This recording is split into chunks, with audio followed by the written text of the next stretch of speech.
Well, hello and welcome to our Through the Bible Book by Book series. Today we're going to be talking about the Book of Ruth.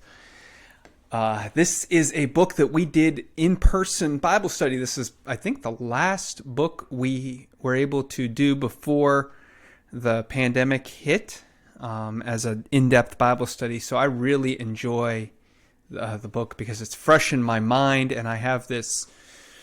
I have some thoughts, some real thoughts about this one. It's more than what most people think of when they think of the Book of Ruth. When I talk to most people, they seem to think that the Book of Ruth is this charming little historical love story between Ruth and Boaz that simply tells the tale of how David's line originated. And it's just this wonderful, cute little historical drama, and that's the end of it. When you look at when you look at the book in detail, you see so much more than just this little love narrative between Ruth and Boaz. It starts out where there's this huge irony that a man whose name just exudes faith in God leaves the town that is literally translated house of food because of famine and goes to Moab. This is just this is meant to be ironic. We're supposed to see that in this family, and really in kind of Israel as a whole, there's somewhat of a lack of concern with God and the things of God. There's a lack of trust for God. And this family leaving Bethlehem, which means the house of food, to go to Moab is kind of epitomizing this unconcern, or this lack of concern with the things of God. Well, while the family is there, obviously all of the men die, and they are just kind of place fillers. They really, the names, if you read the names, destruction, kind of nobody, these kind of names are meant to show you that they're there for plot points. Not that they couldn't have actually been real names and real people, but the way the author wants us to see them is something that transcends any of the historical qualities. This book is carefully constructed, more than just a simple chronicle of events. It is meant to tell you a story and help you to think about the realities of life. Because what happens right away after these characters die is Ruth, the Moabite woman, vows to go with Naomi, to join her people, to participate with her God in whatever Naomi does. Like, this is an unreasonable level of commitment to Naomi. Ruth's commitment to Naomi just goes above and beyond anything we should expect from her, especially when you think about the fact that Moabites, particularly Moabite women, are not looked on favorably in the Bible. If you look at the narrative structure as a whole, before Ruth, the last time Moabites are mentioned is in Numbers, where the Moabite women seduce the Israelite men and lead them astray into sin with the Baal of Peor. In other words, idolatry. The last time Moabite women appear in the biblical story, that's the context. The time before that is the birth of Moab and the incestuous relationship between Lot and his daughter. So up until this point in Ruth, up until the first chapter of Ruth, where Ruth commits herself to Naomi, every time the Moabites have been mentioned, it has been negative. And that's important. We are supposed to have that in mind as we hit this chapter, as we hit chapter 1 in Ruth.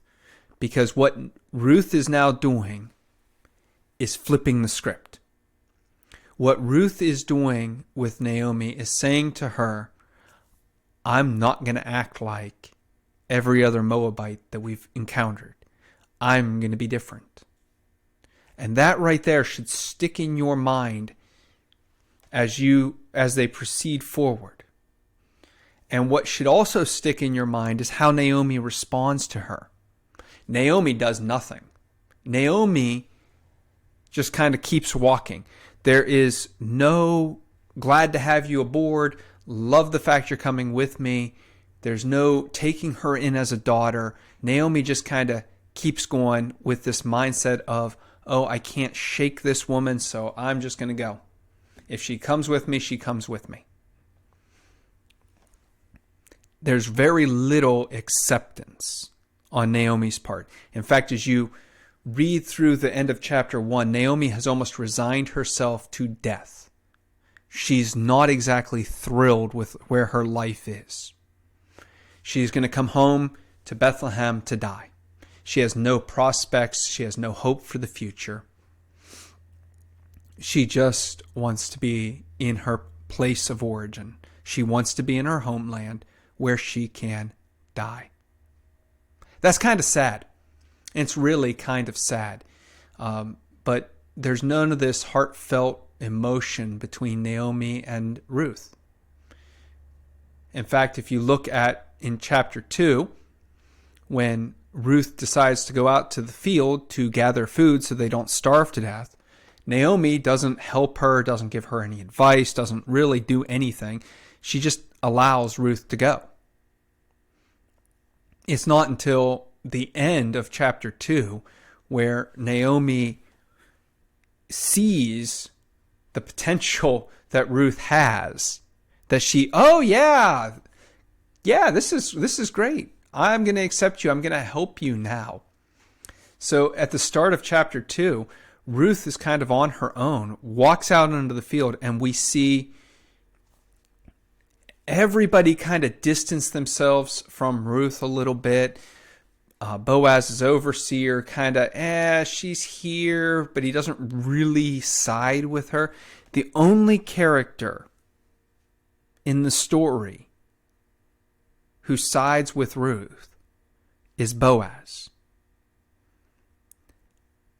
And the kind of typical,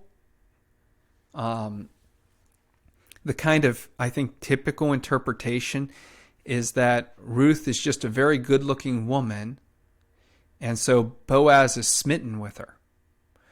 But when you read the Bible and actually read the story that's presented there, that's not the case at all. We don't see a story of Boaz smitten with her beauty and therefore just has to help her. No, he asks who she is. Who is this woman? And the overseer gives him a response. Now you see, it's at this point where Boaz kind of discovers who Ruth is, this woman who has shown faithful love to Naomi. This faithful love, which really throughout the Bible is a characteristic of God. She's this woman who has shown faithful love to Naomi. Boaz is like, oh, Naomi's a kinswoman. Naomi's part of us. I have to then show faithful love to her because Naomi is part of the community. It is not about being smitten with her beauty. It is not even about love for Ruth. It is about showing this loyalty to God and God's people. That's what makes Boaz great in the eyes of the narrator, in the eyes of the author. Boaz is shown as this great man because he is willing to show the faithful love of God to Naomi and her family, which includes Ruth.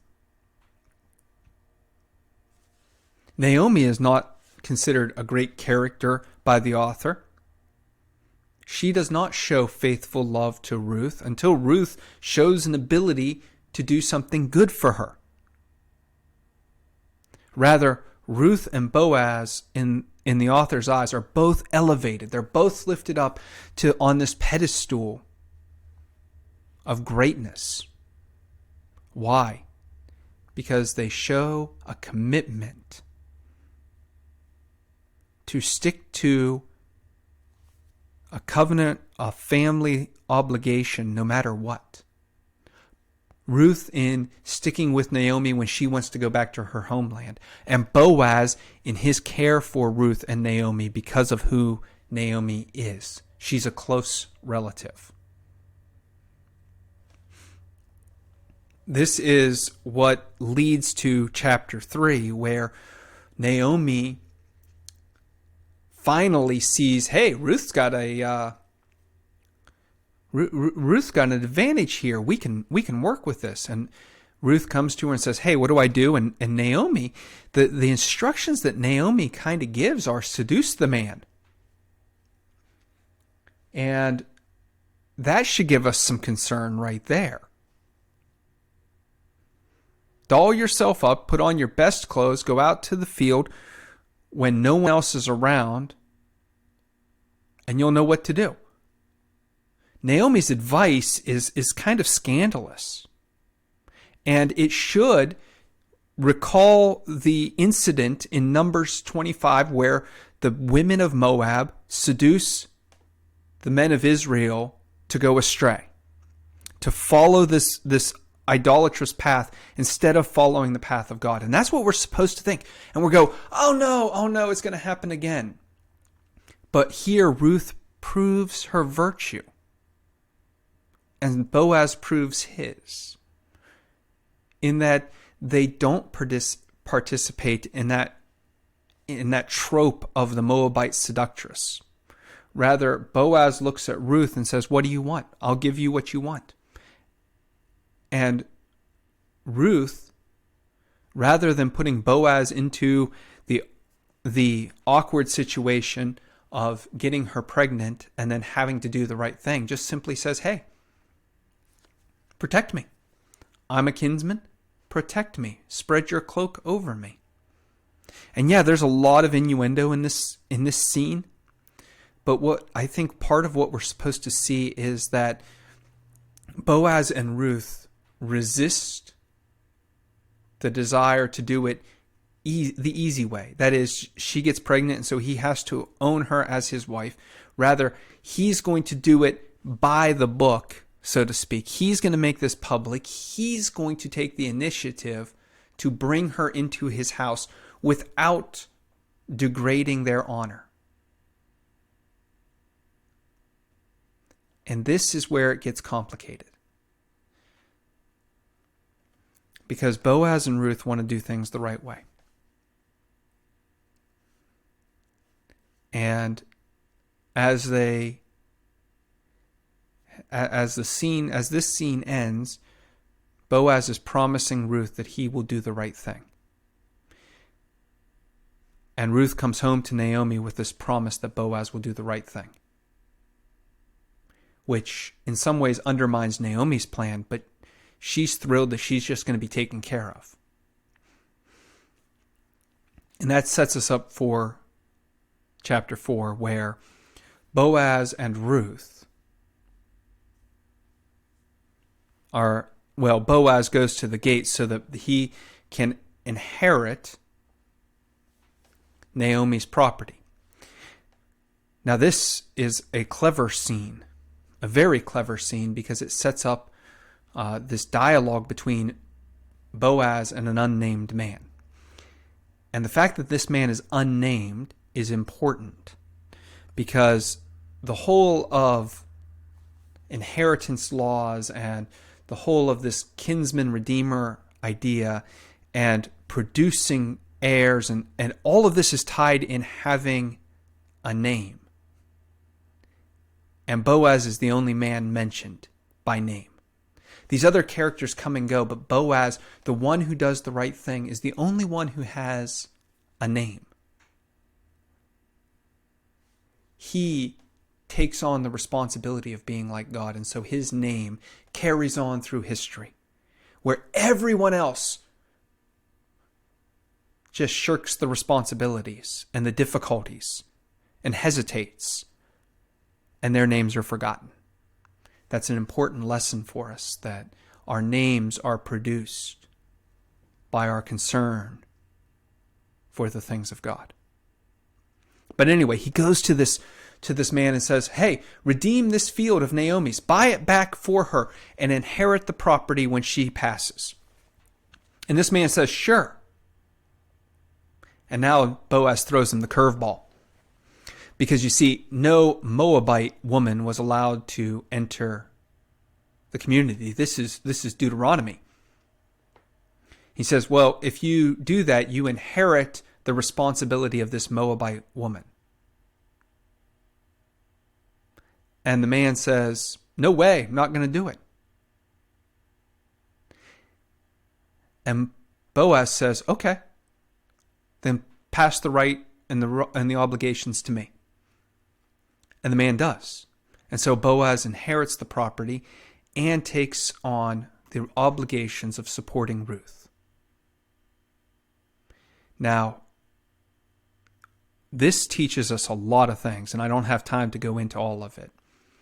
But among the things it teaches us is how to use Scripture and the law, and specifically the Old Testament, because there is a verse in Deuteronomy that says no Moabite shall ever enter the community, even to the 10th generation. Now, when you think about that, that means in some way we could look at Boaz's decision to marry Ruth as violating that law. But what Boaz realizes is that these are not hard and fast legal decrees in the way we think about them. They are guidelines meant to grow us in wisdom. And what that command was saying is, do not let the Moabite culture enter Israel, but the people like Ruth who want to give up the practices of worshiping false gods and cling to the Israelite ideas and the Israelite God. Those people should be let in. And so Boaz, in a rather cunning manner, gets all of the people of Bethlehem to accept Ruth, this Moabite who by many rights shouldn't belong. He gets them to accept her so that she can come into the people and be one of them. And this is where we know that this is not a love story between Boaz and Ruth. Their marriage, their happily ever after story, is glossed over in favor of what? Yeah, their son being born. And Naomi having a son in her lap. Yeah, if it was a love story between Boaz and Ruth, the book would end and they got married and lived happily ever after, having all these kids. But that's not how the book ends. In fact, that part is just this brief little sentence that is just a throwaway line. For Naomi sitting with her grandson and all of the women of Bethlehem coming in and rejoicing at this new baby, and Naomi being welcomed back into the community. What the book is about is bringing in the outsider and making that person part of the community so that the community prospers. Ruth is essentially about evangelism. It's about doing right by the people on the outside so that they want to come inside. It's about bringing the outsider in and showing them that the people of God love them and want them. And this baby grows up to be an ancestor of the King David. And so the very core, the very center of the Israelite world, this king, this wonderful king, David,